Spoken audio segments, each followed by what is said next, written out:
or 6 weeks ago, one of the tenants threatened to kill me.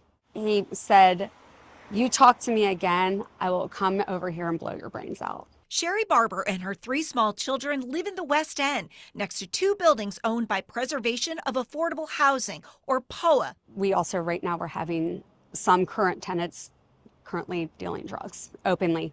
Open air drug market now, 2 doors down from me. She says she's especially worried now since 2 murders in Over-the-Rhine had ties to POAH. Last month, 16-year-old Rashid Mills was shot in the chest by another teenage boy inside a POAH apartment on Vine Street. A week before, on June 4th, a well-known gym owner, Patrick Herringer, was stabbed inside his home. Mordecai Black is charged in his murder. This video shows him leaving a nearby POAH apartment carrying a knife minutes before the attack. According to police reports, Black's girlfriend lived in that building. I don't know how he got in that building. Somebody let him in. He's not a tenant there. John Donaldson has lived in Over-the-Rhine for 25 years.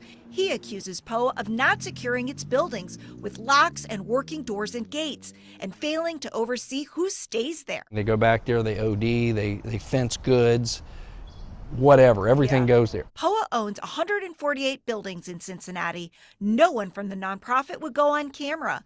A spokesperson says the company has installed new gates and locks and plan to add more security cameras at certain locations.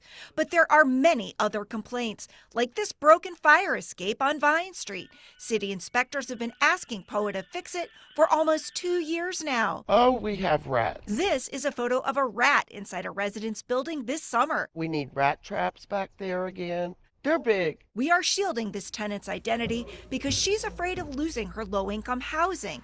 She says her apartment has electrical problems and a neighbor has mold.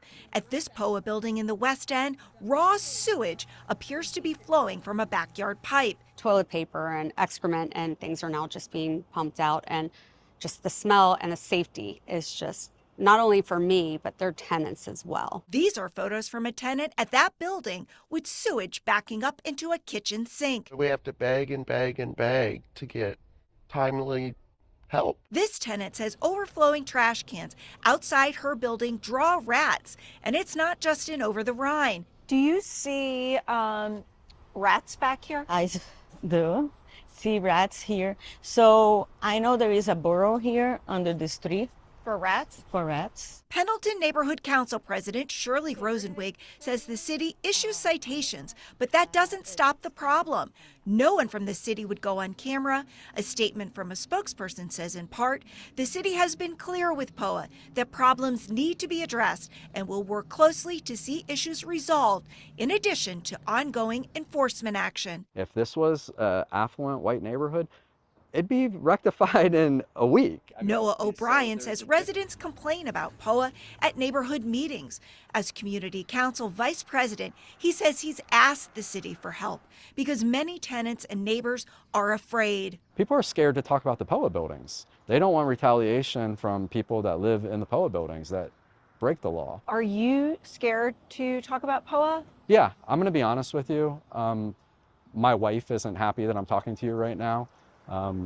There's a risk. There's a real risk. This building on Vine Street, where Mordecai Black spent time, has had problems for years. Last year, a resident complained about constant human waste in the hallway, and the city's been trying to get POAH to fix broken windows and fencing for 16 months and just fined them $233.